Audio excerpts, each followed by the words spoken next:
Nós então começamos uma série semana passada, né, chamada Alívio, né, Encontrando o Descanso em Jesus, e é uma série que nasceu, né, e continua crescendo por conta de todos os desafios que nós temos visto no meio de nós, né, no meio de nossa igreja, das pessoas que nos rodeiam, em nós mesmos, né, cada um de nós enfrentando seus desafios. E então essa série nasceu desse desejo do meu coração de trazer uma palavra de esperança, de conforto, talvez de desafio e de desconforto, vem tudo no mesmo pacote, né? E talvez para você encontrar o conforto, precise do desconforto primeiro, né? É o que eu passei essa semana, eu já comentei semana passada, quero repetir mais uma vez, né? Tenho vivido uma jornada desafiadora, né? E ao mesmo tempo encantadora, de fazer jejuns, né? E de abrir mão de algumas coisas que eu gosto. E fechei minha primeira semana, né? Sem açúcar, sem farinha e sem batata frita e derivados, né? Então essas três coisas, por mais que você diga só isso, né, eu sempre brinco que é 98% do que eu comia. Então é como se o mundo tivesse acabado, eu digo, ok, o que sobrou além de, né, doce, farinha e... Aí o Ednei até perguntou, tá, mas tu tá comendo o quê, tchê? Eu disse, pois é, eu estou tendo que descobrir o que as pessoas que não comem açúcar, farinha e batata frita, elas comem, né? Então, né, mais arroz e feijão, mais legumes, mais frutas, verduras, legumes cozidos, crepioca, queijos brancos, né, que são mais saudáveis, frutas, mais carnes. Hã? Carnes, muitas carnes. É que carne aí a nutricionista diz que não pode ser demais, é difícil essa vida do atleta. Mas falando em atleta, né, então quero compartilhar com você também. Comecei a academia sexta-feira de manhã, depois de 30 anos, depois de 38 anos sem ir na academia, né? Mas foi bem legal, bem divertido, né? Eu já tinha ido uma vez por 15 dias, então faz uns 10 anos que eu não ia. Foi bem interessante a experiência. Eu não sei quem já ouviu falar em elíptico. Quem ri é quem já fez a máquina. Ele me tirou toda a energia da meu corpo e do meu coração, mas tudo bem. Mas também ganhei uma bicicleta sexta-feira, então assim, a minha vida agora eu sou um atleta, pelo menos por dentro. Ganhei uma bicicleta e já andei hoje de manhã, não vou dizer quantos quilômetros para ninguém rir de mim, mas é uma questão de adaptação, mas já está funcionando. Não tem onde pôr, então por enquanto ela está dentro da minha sala, né? Vamos ver onde é que eu vou enfiar ela, mas graças a Deus, pelo menos assim, agora eu me sinto um atleta num corpo obeso. Antes eu me sentia um obeso num corpo obeso. Agora, então é uma mudança de mindset, né? Graças a Deus está indo. Mas por que eu estou dizendo isso, né? Porque isso já é reflexo de longas e longas lutas e orações que eu tenho feito, né? Apesar das brincadeiras, agora falando sério, não foi fácil, né? Recomeçar. Não vou dizer não tem sido fácil, na verdade não foi fácil recomeçar, foram algumas semanas de Deus falando comigo, né? Aqueles longos sermões, eu falei para você que eu ouvi bastante Luciano Subirá, ele tem falado muito sobre jejum, e eu ouvi um sermão dele de um médico que tem 3 horas, né? Então agora estou ouvindo um livro em áudio, depois vou ouvir outro livro em áudio. Então assim, vou longe, se Deus quiser, orem por mim. Eu preciso dos homens, cadê os homens da igreja? Vocês me ajudem, terça-feira o que a gente tem que fazer? Tem que fechar time, gente. 2 semanas que a gente desmarca o futebol porque não fecha time. Ó, o Marcelo poderia jogar, não joga, não pode, Ângelo? Bernardo podia jogar, está faltando gente para fechar o time. Então, resumindo, vamos movimentar o corpo e fazer exercício. Então, voltando. Isso já é fruto daquilo que Deus tem falado no meu coração e a gente tem buscado a Deus. E eu convido você a, nesse tempo, também buscar a Deus, né? E a gente acredita que a gente só encontra esse alívio que a gente busca quando a gente entregar tudo nas mãos dele, quando a gente descansar nele, quando a gente pedir ajuda para ele, quando a gente seguir os caminhos recomendados por ele. Amém? Então, eu quero convidar você a abrir a sua Bíblia em Lucas capítulo 15. Né? Hoje, primeiro nós vamos ler o texto, depois eu vou para a introdução. Isso tudo que eu falei agora foi uma pré-introdução. Lucas capítulo 15, versículos 1 a 7.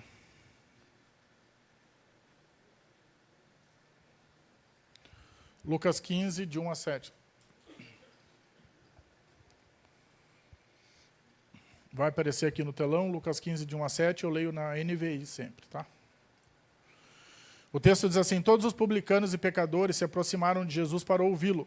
Contudo, os fariseus e os mestres da lei o criticavam. Este homem recebe pecadores e come com eles. Recebe pecadores e come com eles. Então Jesus lhes contou esta parábola, ou seja, ele contou a parábola como resposta a essa crítica que fizeram a ele. Qual de vocês, né, então ele perguntou para eles, qual de vocês, para as pessoas que estavam criticando ele, qual de vocês, possuindo 100 ovelhas e perdendo uma, não deixa as 99 no campo e vai atrás da ovelha perdida até encontrá-la? E quando a encontra, coloca alegremente nos ombros e vai para casa. Ao chegar, reúne os seus amigos e vizinhos e diz: alegrem-se comigo, pois encontrei a minha ovelha perdida. Eu lhes digo que, da mesma forma, haverá mais alegria no céu por um pecador que se arrepende do que por 99 justos que não precisam se arrepender. Então, primeiro, esse texto ele não é sobre ovelhas, né? Quando a Bíblia fala assim, Jesus contou uma parábola, né? O que é uma parábola? É uma anedota, uma ilustração, uma história fictícia, não verdadeira, que Jesus cria, ou seja, para explicar algo. Você observa que parábolas não têm nomes próprios, não têm lugares, né? Não tem data, não tem hora. É aquela velha história assim, contava-se que uma vez alguém, né? Isso existe muito ainda hoje, apesar de a gente não contar mais tantas histórias como antigamente, mas contava-se uma história de um tal homem que tinha 100 ovelhas, era mais ou menos essa conversa. Então a parábola serve para isso, para ilustrar algo. Isso é sobre nós, né? Esse texto ele é para ilustrar a relação de Deus com nós, seres humanos, homens e mulheres, a forma como ele enxerga a cada um de nós. E todo esse capítulo 15, né, ele vai começar do 1 ao 7 com a ovelha perdida, depois do 8, não sei até qual versículo, acho que até o 14, a moeda perdida, e, se eu não me engano, do 15 em diante, alguma coisa assim, ele vem toda a história do filho pródigo, que acho que deve terminar lá, sei lá, para frente, bem para frente, não sei quanto para frente. Mas é todo o capítulo. Então, resumindo, é o capítulo inteiro, são 3 parábolas em sequência, que vão falar sobre essa relação e essa busca de Deus por nós, cada um usando uma ilustração. Primeiro, a da ovelha, a segunda de uma moeda e a terceira de um filho. Logicamente, a do filho ela se assemelha mais às nossas realidades, né, de vida, mas ainda assim você percebe que ela também é uma parábola. E é engraçado que eu sempre me doí muito ouvindo a história do filho pródigo, né? É uma história muito intensa, daria um filme, uma série, um livro, mas lembre-se que ela é uma parábola. Então, ou seja, né, ela não é uma realidade que foi vivida, ela é uma história que Jesus usou ali para ilustrar todo esse contexto que estavam criticando ele, digamos assim. Por isso é importante o início do texto, certo? Então, sobre o que essas 3 parábolas falam? Sobre o imenso amor de Deus. Sobre essa eu vou usar aspas aqui, né? Sobre essa busca de Deus por nós, porque na verdade a busca ela precisa ser invertida, de nós por Ele. Mas onde que está o grande equilíbrio? Existe esforço dos dois.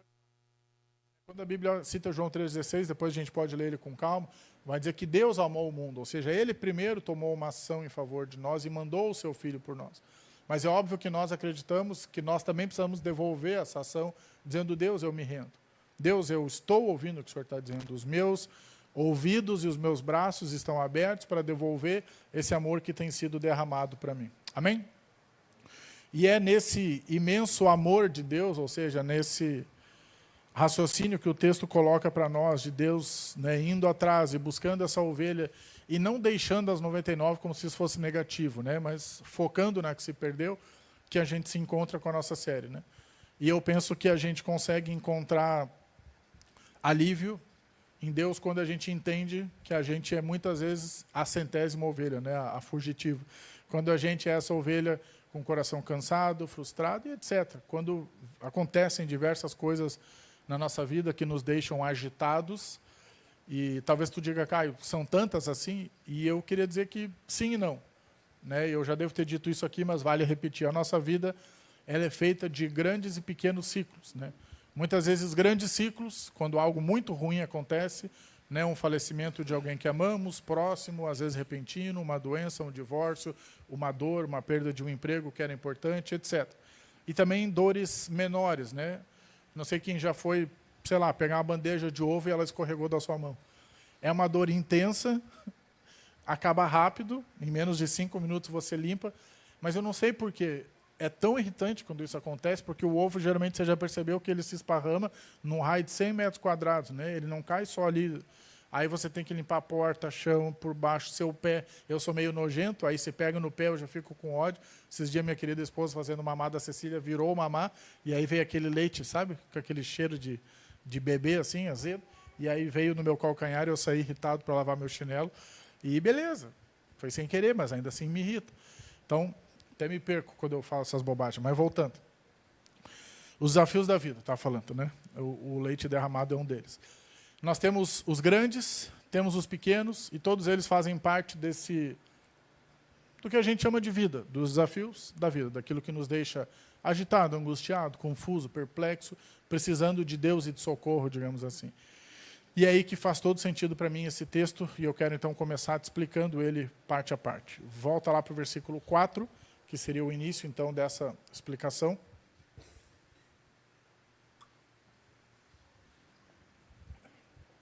Lucas 15, 4.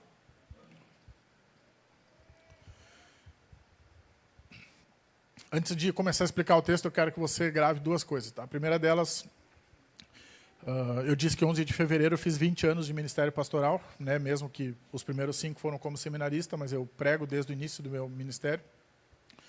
Então, assim, meu tempo de seminarista ele não houve vacância, né? Eu sempre trabalhei como pastor desde o início. E passados 20 anos, estava conversando com a Renata sobre isso hoje, e eu percebi que não existem verdades novas e ocultas na Bíblia. E se existem, Deus as revela muito devagarinho ao longo da nossa história como igreja. As verdades, elas são repetitivas. Por que eu estou dizendo isso? Porque se você for observar os pontos que eu vou trazer hoje, talvez você diga assim, pô, mas eu já ouvi isso. Ou talvez você diga assim, ainda não tinha ouvido, são coisas simples, mas que fazem sentido. E eu tento sempre trazer alguma coisa que faça sentido, né? Que vão frutificar no seu coração. Por quê? Eu já vi amigos, né, que tentaram inventar demais em cima do texto. Eu já vi conhecidos ou pessoas famosas que tentaram inventar demais em cima do texto. E quase todos eles se desviaram. Por quê? Porque começa a achar o que no seminário a gente falava, chifre na cabeça do cavalo, né? Ou pelo em ovo. Começa a procurar coisas que o texto não diz, ou espremer o texto assim para ver se ele traz uma verdade nova. E eu quero dizer para você com muita tranquilidade, né? Às vezes eu falava bastante sobre isso, hoje eu falo menos, sobre as responsabilidades de cada um de nós, sobre papéis e tal. Meu papel é conduzir espiritualmente a igreja, né? É trazer a nossa doutrina daqui de cima e dizer no que a gente acredita. E cada vez mais eu tenho acreditado no básico, que é complexo. Ou seja, para ler os 4 evangelhos e você vai ver que Jesus não inventa muita coisa. Ao mesmo tempo, aplicar a complexidade daqueles 4 evangelhos, mas todos os desdobramentos que as cartas trazem depois, leva toda uma vida. E aí você tem homens experientes, já ao fim da sua vida, que dizem assim, né, caminhei uma jornada inteira para talvez agora começar a entender um pouquinho. Ou seja, tem muito para a gente aprender. Então, assim, isso eu estou fazendo aqui um contrato de amor com vocês, dizendo que a gente vai sempre olhar o mais simples do texto, procurando o mais profundo, mas sempre respeitando as regras hermenêuticas, ou seja, regras de interpretação, sempre respeitando o básico e não inventando coisa nova. Por quê? Porque se a gente conseguir, preste bem atenção que o segredo está aqui, ó. Se a gente conseguir viver as verdades óbvias do texto, isso já transforma a nossa história completamente. Então, essa é a primeira coisa que eu ia dizer. A segunda delas é que, também conversando com a Renata, né, ela é minha maior e primeira conselheira, dizendo, isso e aquilo, eu tenho falado bastante sobre a vida devocional. E não porque a minha seja um grande exemplo, eu quero que todo mundo me copie. Quem dera eu pudesse dizer isso, eu tenho buscado. Não sei se já cheguei lá. E talvez você diga, pastor, mas a sua já é melhor que a minha. Não sei, a gente não vai ficar comparando, né? Isso não é maduro. Mas a gente hoje conversando sobre isso, eu falei, a gente estava falando assim, ó, será que pelos próximos anos você sempre vai repetir lá de cima que a gente tem que orar, ler a Bíblia, e agora jejuar, porque agora também eu estou incomodando sobre isso, a gente tem que orar, ler a Bíblia e jejuar. Eu falei, será que isso já é uma realidade no meio da nossa igreja? Né? Será que todo aquele grupo que me ouve nos domingos já ora e lê a Bíblia todos os dias? Pensando como meta, a gente sabe que nem todo mundo faz todos os dias, né? Mas tem esse apego à Bíblia, de todos os dias procurá-la, tirar um tempo, né, um intervalo, um tempo de noite, ou de manhã, ou ao final do dia. E a minha resposta é, enquanto isso não for ainda uma realidade de toda a igreja, eu vou incomodar. Eu vou incomodar porque isso me incomoda. Então, como eu disse, os jejuns, eles não nasceram da minha grande espiritualidade. Eles nasceram da minha falta de espiritualidade. Essa que é a resposta. Eu já disse para você, o jejum para mim ele é mortificar a carne, ou seja, Deixa eu apagar aquele ser tão vivo que existe em mim, para que renasça o ser espiritual, né? Gálatas capítulo 5, versículo, se eu não me engano, 15 ou 16 em diante, Paulo vai falar muito sobre isso, né? Que é a luta da carne e do espírito, e depois lá no 19 ele vai falar dos pecados da carne, depois das bênçãos do espírito, e no 23 ele termina esse bloco. Ele fala disso, que os dois guerreiam um contra o outro, né? A mesma coisa que ele vai falar em Romanos 7, sobre esse desespero dele, do bem e do mal que ele faz ou não faz. Então, tudo isso para dizer o quê? Que não é que eu serei repetitivo, né? Vamos ser maduros em interpretar o que eu estou dizendo. Eu serei instrutivo, né? Serei educador, eu farei o meu papel como pastor, que é todas as semanas perguntar para minhas ovelhas, vocês estão bem? Vocês têm se alimentado bem? Se a resposta não for assim, estamos todos bem, aí talvez tu diga, Caio, mas vai chegar um ponto que, ok, vamos supor que todo mundo se organizou na vida e está fazendo. Só que tem chegado gente nova na igreja quase todos os domingos. Não vou dizer todos, que pode ser que não, mas quase todos os domingos nós temos um visitante. E aí? Então, na verdade, nos próximos 30 anos, que é o que eu pretendo pastorear essa igreja, a gente vai buscar a mesma coisa. Aí tu diz, Caio, mas isso não vai deixar repetitivo? A minha resposta para você é não. Que sabe aqueles segredos e mistérios que eu falei lá no início, que eu não vou ficar tentando desvendar daqui do púlpito, você começa a desvendar sozinho na sua casa. E aí mais um pequeno comentário, isso tudo é introdução, nem comecei ainda. Tempo com Deus, né? Estava conversando com alguém esses dias sobre essa questão de orar no monte e tal, e entre outras buscas que a gente faz por Deus, né? Eu, por exemplo, eu não vou dizer que eu estou certo, tá? Mas eu não consigo parar na hora do culto, porque eu não vim cultuar, eu vim servir, né? Todos os domingos eu estou aqui para servir a igreja. Então eu vou para lá, eu vou para cá, eu vou para lá, eu vou para cá. Quando vem a minha hora de pregar, eu corro, subo aqui em cima. Agora, por exemplo, estou suando um monte, não trouxe papel. É isso. Aí tu diz, então o pastor nunca louva a Deus? Claro que não. Quando que eu faço isso? Pode pegar, Ana, pode pegar. Não gosto de abusar da Ana, mas a Ana tem dom de serviço, aí quem tem dom de serviço pode pedir as coisas. Então, quando que eu faço isso? Quem sabe a resposta? Qualquer horário fora daqui. Naquilo que Mateus capítulo 6, versículo 6, Jesus diz, quando orares, fecha a porta do teu quarto, encontra o teu pai em secreto.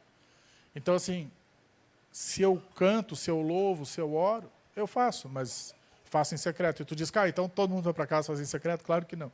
Eu estou te explicando, dizendo o quê? Que nós temos uma busca infinita por Deus. E esses mistérios de Deus, eles são revelados também nesse momento a sós.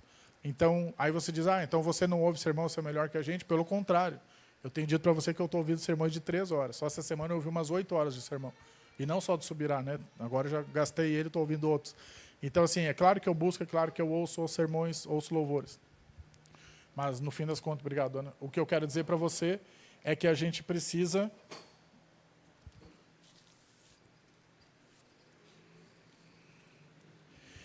A gente precisa encontrar o Senhor Jesus sozinhos, em dupla, né, casais, com a família, com os filhos, com a igreja, com um pequeno grupo. E em todos esses ambientes, e no culto público, óbvio, em todos esses ambientes, Deus tem uma palavra específica para cada um desses ambientes. Amém? Só que há palavras específicas que você só vai ouvir onde? Sozinho. Tem coisas que Deus ministra e responde só sozinho. Vou te dar... Quer dizer, eu não vou te dar exemplos porque são coisas pessoais, mas eu vou te dizer que hoje, né, só hoje, Deus me respondeu 2 coisas. E você diz, foi um milagre, né, o anjo bateu ali na sua porta. Não, mas eu parei para orar. Eu disse, Deus, essa situação, o que eu faço? E Deus foi construindo a resposta no meu coração. Não é que eu recebi um WhatsApp do céu e disse, vai lá e faça tal coisa. Deus foi construindo. Deus foi construindo e eu entendi a resposta. E depois de tarde, mais um assunto, Deus, e aí o que eu faço? Ouvindo meus louvores, cantando, o que eu faço, o que eu não faço? E Deus foi construindo e a resposta do segundo, talvez vocês vão ver lá na frente se fez sentido, mas Deus foi construindo. Eu falei, puxa Deus, obrigado. Então, voltando, amém? Tudo isso para dizer que o primeiro ponto, ele é bem simples, mas ele faz muito sentido se você viver ele. Versículo 4. Qual de vocês que possuindo 100 ovelhas e perdendo uma, não deixa as 99 e vai atrás da perdida até encontrá-la? É uma pergunta. Pense você, né? Eu ia dizer o nome do, não sei o nome do ovicultor, deve ser, né? Quem cria, é isso? Quem me diz o nome do criador de ovelhas? Pode ver no chat GPT, quem não sabe. Cadê a produção? Ô, gente. Quem de vocês que, sendo essa pessoa que cria ovelhas, perde uma, quem já foi lá em Bento, né, na casa da ovelha, para vocês terem gravado o nome da pessoa que trabalha lá, vai correndo atrás dela. Claro, faz todo sentido, gente. E vou dizer para você, se você tivesse 3, você não ia atrás de uma. Se você tivesse 2, não precisava ter 100. Se você tivesse só uma, você vai atrás da uma. A gente vai cuidar com carinho daquilo que a gente tem, que Deus deu. Então, o que ele está dizendo é sobre uma relação de importância. Acharam aí? Olha, eu só escrevi do no, viu? Eu falei ovicultor. Ovicultor é quem cria o ovo, né? Não sei também. Ovinocultor. Então, pense que é você. O que o texto está dizendo é, vai atrás e vai correndo. Rápido, e busca ela, porque ela é importante para você. Para mim, a lição, muito simples, é todos nós importamos para Deus. Por isso que eu disse que o primeiro ponto era simples. Anote aí, se você gosta de anotar. Todos nós importamos para Deus. Por que esse ponto é importante? Porque nós temos, às vezes, a mania de achar que algumas pessoas importam mais para Deus do que outras. E eu posso afirmar isso porque eu penso isso às vezes. Tanto em termos de relação de pessoas que têm religião X com religião Y, com nacionalidade X e nacionalidade Y, e por aí vai. E se você diz, nossa, como o pastor é mau, pensa essas coisas, é porque você nunca parou para pensar nisso. Pensa um pouquinho e você vai ver que você pensa o mesmo. A gente acaba fazendo isso, ou pessoas que são mais espirituais, mais entregues a Deus, ou aquela que não tem tanto compromisso, ou que a gente julga que não tem tanto compromisso, a gente vai exercendo juízo de valor. E aí, o que esse texto está dizendo para nós é que não é assim que funciona, que para Deus, qualquer ovelha do aprisco dele que pulando a cerca e escapando, para ele importa. Não importa se ela era um pastor, né? Então ainda hoje eu e o Renato conversávamos, né? A gente conversa bastante, é importante você saber disso. Então a gente ainda hoje conversava sobre um colega, não, um veterano meu de seminário, né? Que casou muito bem com a filha de um pastor famoso, viveu uma vida muito legal, pastor de uma igreja grande, que hoje não é mais pastor. Eu acho isso triste, porque eu sei que Deus não retira chamado. Deus não retira chamado, isso não é bíblico. A partir do momento que Deus chamou uma pessoa para ser pastor, isso vai até o fim da vida. É um chamado vitalício. Não existe, né, a aposentadoria precoce para pastor, não pela vontade de Deus. Acaba sendo inevitável, infelizmente. Mas que, inclusive, há restauração. Ok. Voltando. Agora eu me perdi. O que eu estava falando? Quem está prestando atenção? Vou voltar para o esboço. Deus nos resgatando. Então, todos nós importamos para Deus. Estava no ponto. A gente, às vezes, acha que o pastor importa mais do que aquela pessoa que saiu da igreja, que foi para lá, que está meio desviada, que só vem no culto de vez em quando, que, né, que não vai no pequeno grupo, e etc. Então, não. Todos importam para Deus. Todo mundo tem uma história. Todo mundo tem legitimidade. Todo mundo tem o que nós chamamos de alma. Todo mundo tem capacidades. Todo mundo tem capacidade, inclusive, de ser transformado. Todo mundo pode se tornar o próximo irmão que abençoa os outros. Todo mundo pode se tornar o próximo pastor. Né? Então, eu não quero que ninguém assuma meu lugar, mas pode ser que alguém, um dia que me ouve, assuma meu lugar no futuro. Isso é maravilhoso.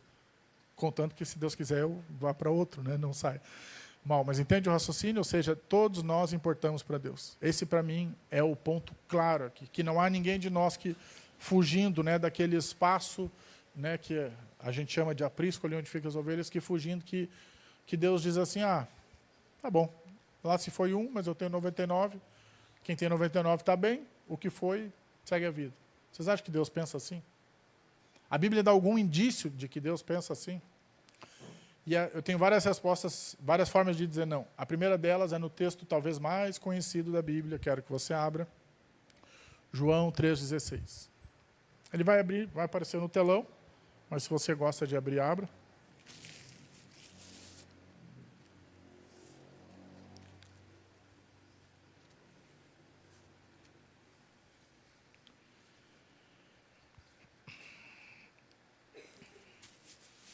João 3,16. Esse texto ele é importante porque ele, de alguma forma, ele condensa muita coisa de teologia em uma frase, em um espaço curto, né, uma junção de palavras.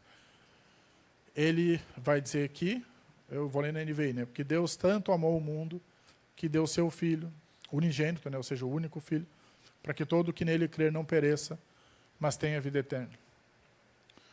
Por que esse texto ele é importante?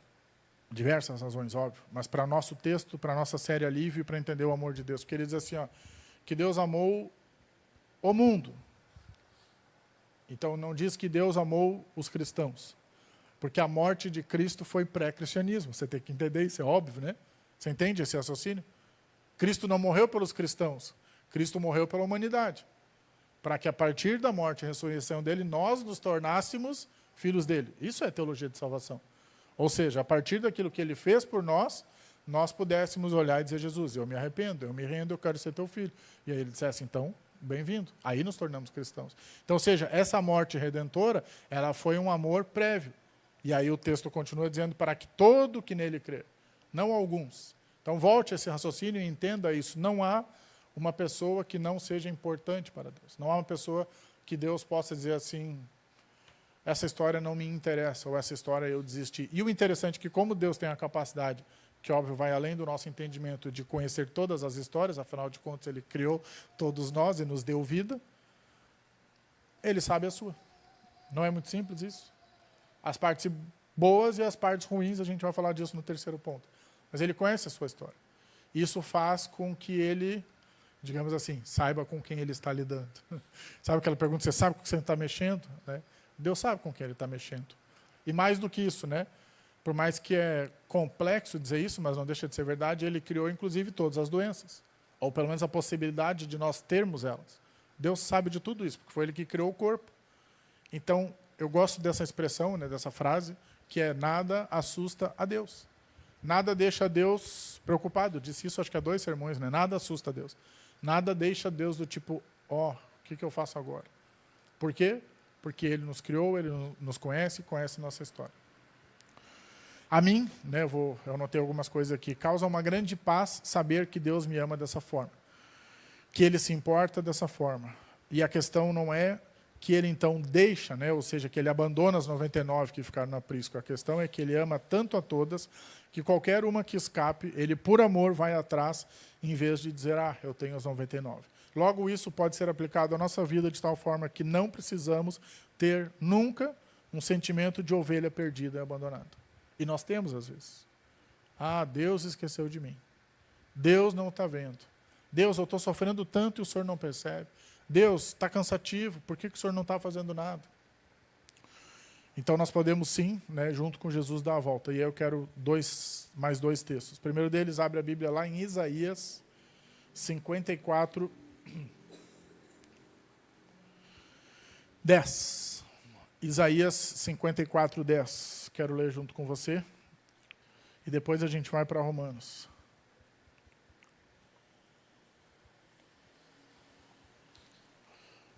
Isaías 54, 10. Depois a gente vai para Romanos 8. Embora os montes sejam sacudidos e as colinas sejam removidas, ainda assim o meu amor por você, está falando do povo de Israel, né, não será removido. E a minha aliança de paz não será quebrada, diz o Senhor, que tem compaixão de você. Esses textos do Antigo Testamento, por mais que eles têm todo um contexto, eles trazem palavras e conceitos interessantes. Um deles é o termo compaixão, né? Que é basicamente você olhar para alguém e se importar com aquela pessoa, com aquilo que ela passa, aquilo que ela sofre, né? E ter amor por ela, carinho, paixão e se importar. E eu gosto de pensar em Deus tendo essa relação conosco, né? De Deus olhando para nós e dizendo assim, mesmo que tudo fique bagunçado, o meu amor por vocês não vai ser removido, né? Ele não vai ser tirado. Eu sempre vou olhar para vocês com carinho e com compaixão. Isso precisa, aí preste bem atenção, fazer sentido para você que é cristão e que entende Jesus. Se você tem uma fé em Deus e ouve esse tipo de versículo, você tem que dizer amém. Você tem que dizer, Deus, obrigado porque o Senhor se importa comigo. Obrigado porque o Senhor não remove o amor. Obrigado porque o Senhor olha com compaixão. Agora vai lá para Romanos 8, 37 a 39. Romanos 8, 37 a 39, agora para o Novo Testamento.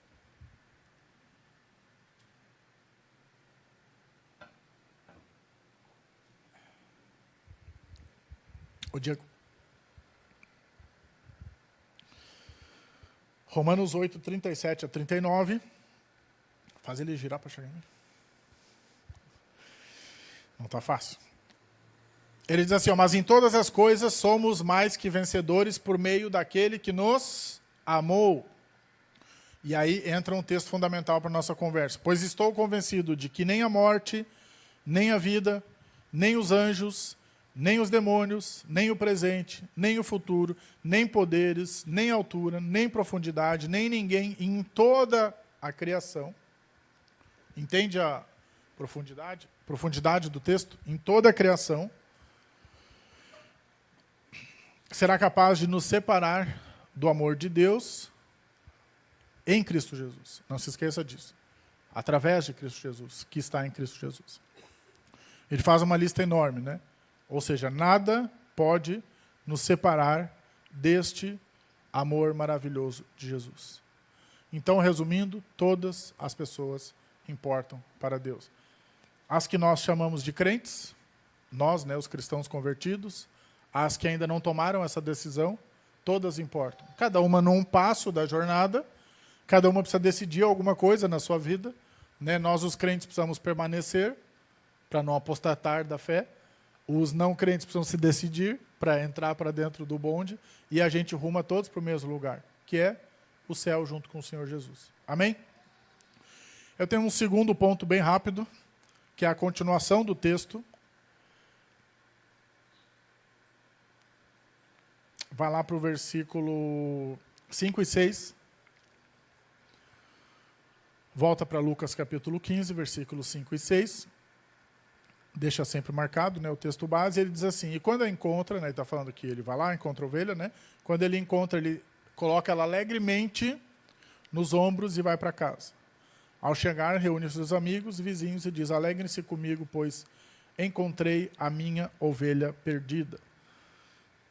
Esse segundo ponto, minha ideia não é demorar nele nem 4 minutos, mas é só dizer que você precisa achar, eu disse aquela hora, né, 2 coisas, cuidar para não ir demais no texto, mas achar o que Deus está tentando dizer aqui.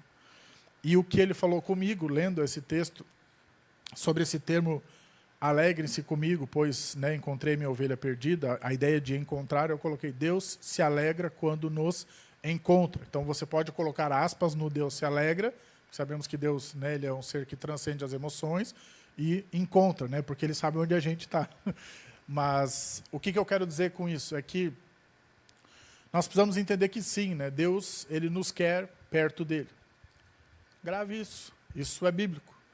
Todo esse movimento de João 3,16, de Deus enviar o seu único filho, morrer na cruz, né, e a gente precisar tomar uma decisão de aceitação desse sacrifício na cruz, a chamada conversão, isso é um movimento que Deus fez para quê? Para que o homem e a mulher se relacionem com ele. Para que nós possamos voltar a ele, para que nós possamos dizer, Deus, obrigado. Né? Jesus diz, eu sou o caminho, a verdade e a vida. Então, ou seja, é como se Jesus tivesse estabelecido uma ponte de volta para que nós nos relacionássemos com Deus. Então, eu gosto de pensar nessa ideia de Deus nos encontrando, né? E pense que você agora, antes você era o ovinocultor, agora você é a ovelha que fugiu. Então, pense que você é a 100ª ovelha e Deus, então, te encontra. Aí você diz, Caio, quando que é esse encontro? Agora é a interpretação minha, tá? Não é o que a Bíblia está dizendo. O que veio no meu coração é quando a gente senta para conversar com ele. E faz todo sentido, não faz? É a interpretação minha, mas é baseada na Bíblia. Quando a gente senta para orar e para ler a Bíblia, diz, Deus, cheguei, vamos conversar? Ou Deus, né? Às vezes você não é tão racional assim, você diz, Deus, eu estou desesperado, me socorre, faz alguma coisa por mim. Ou às vezes você diz, Deus, eu estou com raiva, eu não quero nem conversar, mas parabéns, isso já foi uma oração. Inclusive, ela já disse várias coisas. Disse que você confiou nele para abrir seu coração, que você teve coragem de dizer. Ou então você vai para um outro caminho e diz, Deus, vamos conversar bastante agora e com calma. Qualquer um dos caminhos seria esse encontro. E eu tenho certeza que Deus se alegra. E que, para mim, essa cena, que ela é uma figura de linguagem que Jesus usa, né, como eu disse, uma parábola, mas ela é criativa. Pense nessa cena de Jesus pegando você no colo, né, a 100ª ovelha que tinha escapado, né, naquele momento que você sentou para orar e ler a Bíblia, e dito, estou alegre, porque eu encontrei de volta meu filhinho. Amém? Eu disse que ia durar só 4 minutos. Próximo ponto, terceiro e último, versículo 7.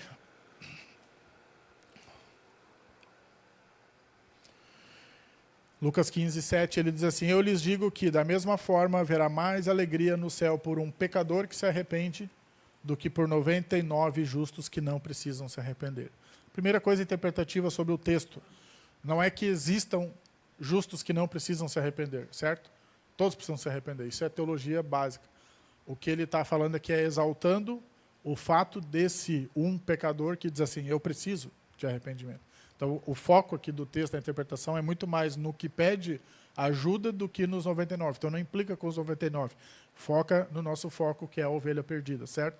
Então, ele diz assim: mais alegria no céu por um pecador que se arrepende. Alguém que diz assim: Jesus, eu preciso de ajuda. Então, o terceiro ponto, eu não falei o título do segundo ponto, né? Não sei se alguém aí está anotando, mas o título é Deus se alegra quando nos encontra, né? Alegra com aspas, encontra com aspas, para não dizer que eu prego heresia. E aí, terceiro, versículo 7, já falei, Deus está feliz com o nosso retorno, né? De novo, quando eu associo sentimentos a Deus, isso se chama antropomorfismo, não fui eu que inventei isso, isso a Bíblia que inventou, né? É a expressão de Deus se mostrando para nós com características humanas, para quê? Para que a gente consiga entender Ele. Porque como que você vai entender um Deus que não tem corpo? A Bíblia diz que Ele não tem um corpo físico. Então, Ele manifesta através de um corpo físico, né? Quando ele diz, nas minhas mãos, eu te seguro. Ou quando ele propriamente encarnou em Jesus. Assim a gente consegue entender, quando a gente fala, Deus, me abraça que eu preciso de cuidado. Deus não tem braços, Ele não vai abraçar você. Não literalmente, mas Ele faz como? Emocionalmente, espiritualmente. Você sente esse carinho, esse cuidado. Então, antropomorfismo é essa ideia de colocar características, né, de homem em Deus, características de um ser humano em Deus, né? Mas não é bagunçando. Você tem que entender que a Bíblia faz isso, faz com responsabilidade. Então, quando eu digo Deus feliz com o nosso retorno, é com essa ideia, né, de que Deus tem sentimentos por nós e não que Ele sofre se a gente não vai lá encontrar Ele, mas você entendeu. E aí aqui eu até anotei embaixo, né? Deus está feliz com o nosso retorno, e estava essa semana conversando com um amigo e eu falei para ele da cultura que eu acho que a gente está criando aqui, e vamos criar em nome de Jesus, que é a cultura do recomeço.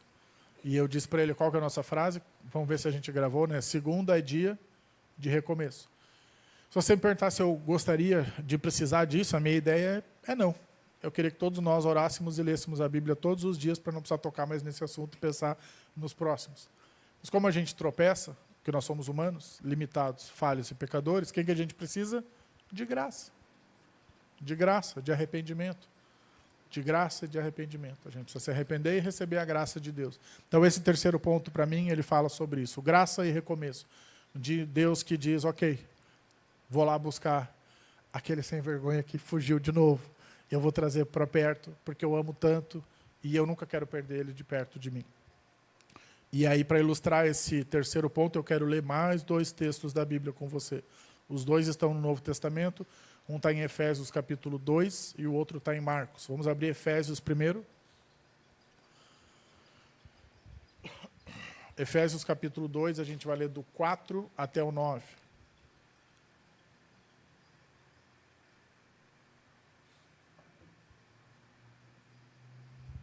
Efésios 2, 4 a 9.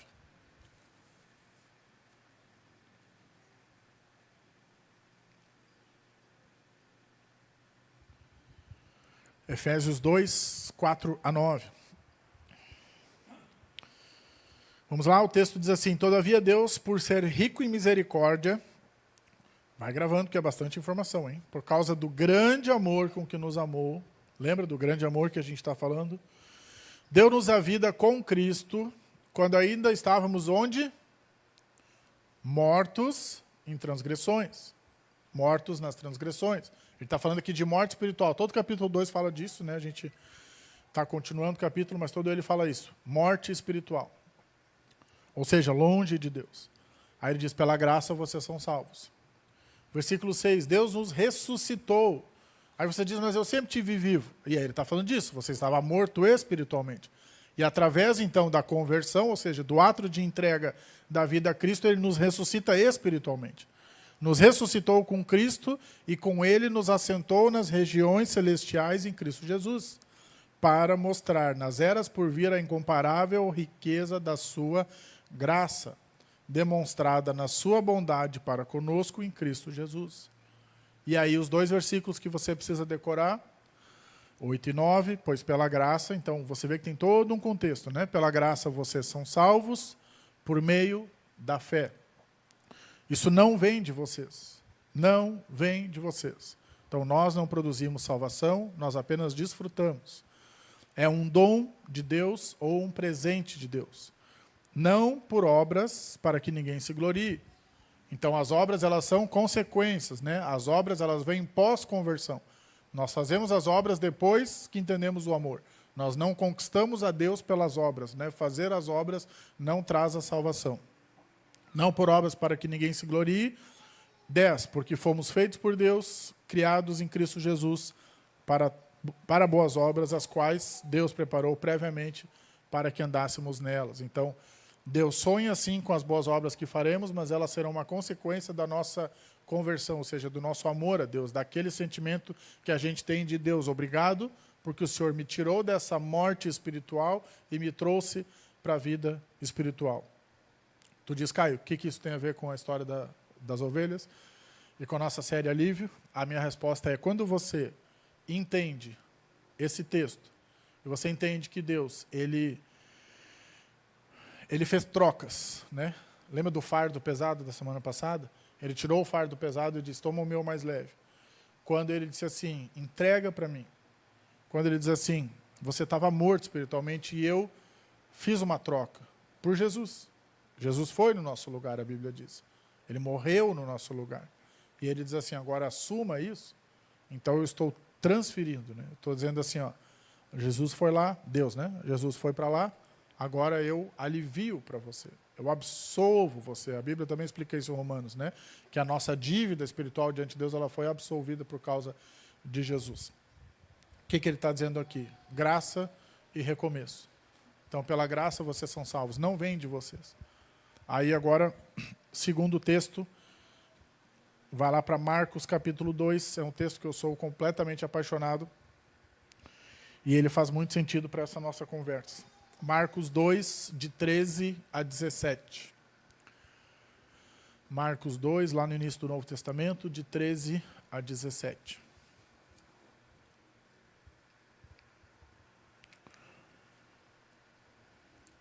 O texto diz assim, Jesus saiu outra vez para a beira do lago. Toda a multidão aproximou-se e ele começou a ensiná-los. Ao sair dali, viu Levi, filho de Alfeu, sentado na coletoria. E lhe disse, siga-me. Ele se levantou e o seguiu. Lembrando, né, só dando contexto, os coletores de impostos, na época, pessoas mal vistas na sociedade, né, e não benquistas.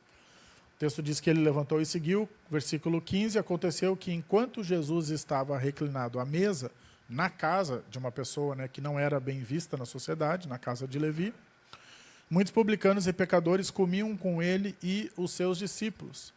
Então pensa na cena numa sociedade totalmente religiosa, porque você tem que entender que a sociedade que Jesus nasceu e viveu não era igual à nossa, né? A nossa sociedade ela tem espaço para o ateísmo, ela tem espaço para, eu não tenho religião, ela tem espaço para isso hoje, ou para as diversas religiões. Nesse contexto aqui, no seio de Israel, a gente está falando de uma sociedade que ela era totalmente religiosa.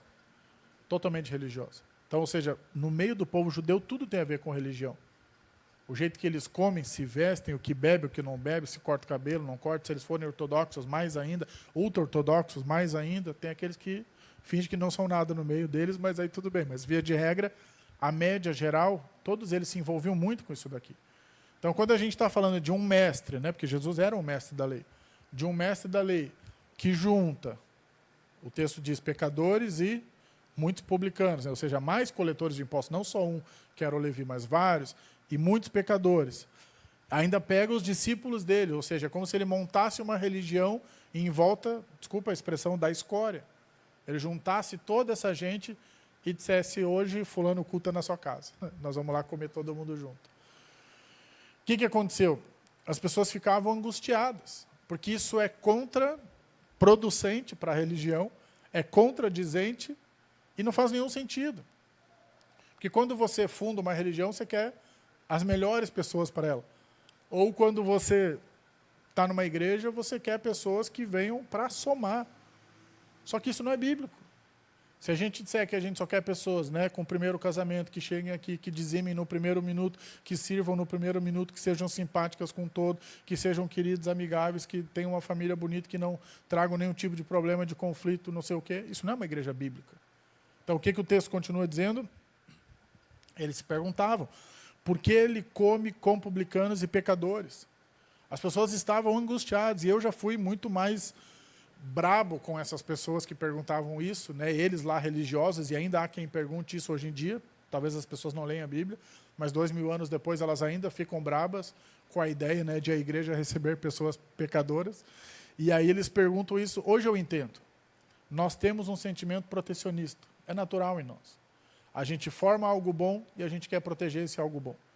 A igreja é assim, não importa a denominação, e você não tem como dizer que eu estou errado, porque eu tenho certeza do que eu estou dizendo.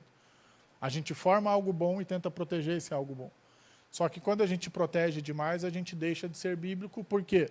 Porque Jesus ele estraga essa ideia de proteger algo bom com o versículo 17, que acaba a história. Ouvindo isso, Jesus então lhes disse, não são os que têm saúde que precisam de médico, mas sim os doentes.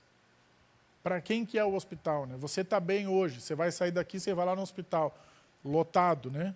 Você vai chegar lá e vai dizer assim, boa noite, a senhora veio aqui fazer o quê? Eu vim passear. Queria ver como é que anda a UTI, posso passar lá? Claro que não. Você não vai lá. Você vai lá se você está doente. Eu não vim chamar justos, mas pecadores. Não vim chamar justos, mas eu vim chamar os pecadores. Agora, me diz uma coisa. Não tem coisa mais linda e não era para gerar um alívio no nosso coração saber que Deus nos aceita de volta? Voltando ao nosso texto, versículo 17, ele diz que resgata, né, a ovelha. E que os céus entram em festa. Voltou a ovelha perdida. Aí você diz, cara, no mesmo capítulo a gente tem o filho pródigo, né? Que ele tem lá o pai que recebe o filho de braços abertos. Se você nunca leu essa história, leia, está lá em Lucas 15, mais lá para frente. O que essa história conta? Eu vou dar spoiler, né? É um filho que gasta tudo, vai embora e não merece voltar. Vamos ser sinceros, não merecia. Merecia voltar como empregado, vou ser bem sincero. Mas o que o pai faz? A Bíblia diz que ele estava na porta, né, ou na varanda da casa, não sei se esperando, mas a Bíblia diz que quando o filho volta, ele já estava lá, o pai estava lá, e ele recebe como? Com carinho, com um abraço, manda matar a ovelha, lá da primeira história que acharam, agora eles comeram ela. Ele manda matar a ovelha e diz, vamos fazer uma festa, meu filho voltou, graças a Deus por isso, e vamos comemorar. Por que isso para nós é importante? E aí aqui eu quero ir para o final do terceiro ponto. Porque nós passamos por isso. E aí esse aqui, para mim, é o ápice, né, da ideia do terceiro ponto, é o seguinte. Você diz, Caio, mas 95%, 98% desse auditório é feito de pessoas que já são convertidas, batizadas e membros da igreja. Esse conceito ele não faz mais sentido para quem não faz parte? Minha resposta é não. Porque você pode ser a ovelha perdida, mesmo estando achado. Faz sentido?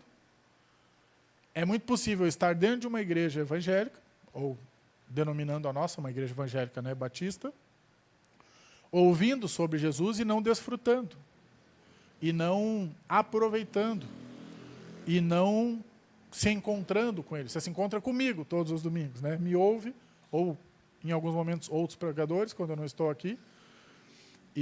Mas isso não é encontro com Deus. Vamos ser bem sinceros. Isso é um encontro com a igreja. Aqui está Deus, claro, a Bíblia diz que ele está em todo lugar, mas é possível vir para cá sem encontrar Deus? É possível. É possível vir para cá e não ser convertido? É possível. É possível ficar 10 anos numa igreja e não ser convertido? É possível. O que eu quero dizer com tudo isso? Volte. Volte. Não importa para onde você correu, a que distância, é só voltar. É só voltar. Não importa o quão longe você está. Por isso que para mim é muito importante o conceito de que segunda é dia de recomeço. Eu acredito em graça. E eu vou dizer para você, eu demorei muitos anos para administrar esse remédio no meu coração, porque eu sei o quanto eu já não merecia essa graça.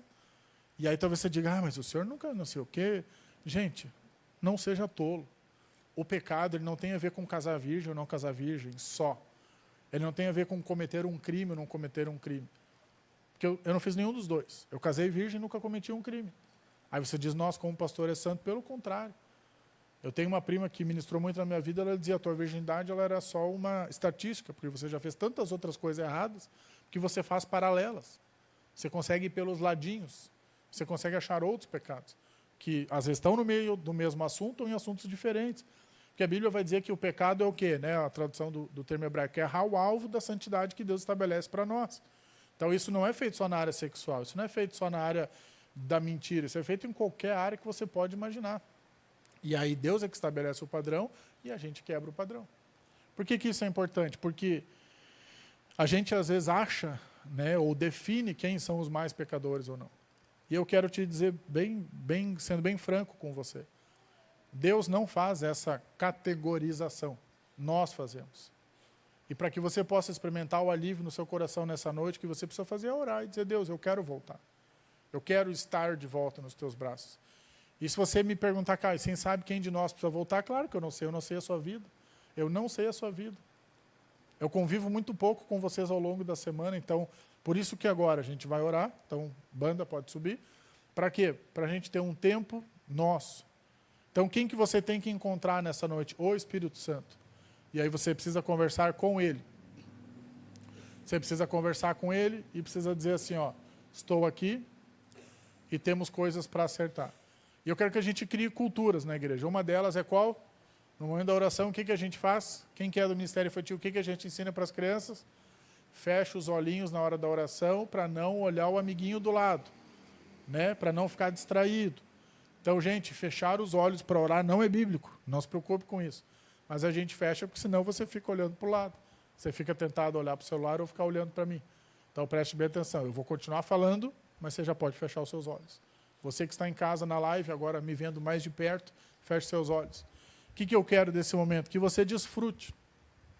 Que você desfrute. A Bíblia diz, né, e ela é clara em dizer que o Espírito do Senhor está sobre toda a terra, ainda mais na igreja dele, com a igreja dele. Então eu quero que você desfrute, eu quero que você ore, que você aproveite o fato de que nós seguimos a um Deus que nos recebe de volta. Então pode ser que Deus tenha falado 3 coisas com você hoje. A primeira delas, pode ser que Ele tenha falado sobre amor, sobre o quanto Ele te ama e talvez o fato de você não entender isso. E meu papel aqui é reafirmar isso para você, dizendo sim, Ele te ama e te ama muito.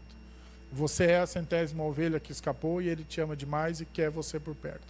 Acredite nisso e receba esse amor. Se você nunca tomou essa decisão e quer tomar pela primeira vez, decida. Diga a Jesus, eu quero entregar o meu coração para Ti, eu quero me tornar um cristão, eu quero me tornar um convertido, eu quero que o Senhor perdoe os meus pecados e eu me arrependo da vida que eu levei até aqui. E eu quero fazer parte da Tua família. Acredite que Deus te ama. Mesmo você sendo um cristão, um crente, você também precisa receber esse amor. Entender que Deus te ama, você não escapa do amor dele, nem que você tentasse. O que você faz é apagar essa chama, mas você não tem como escapar, Ele te ama. Ele te ama e você não tem como escapar disso. Você não precisa lutar sozinho, você não precisa sofrer sozinho.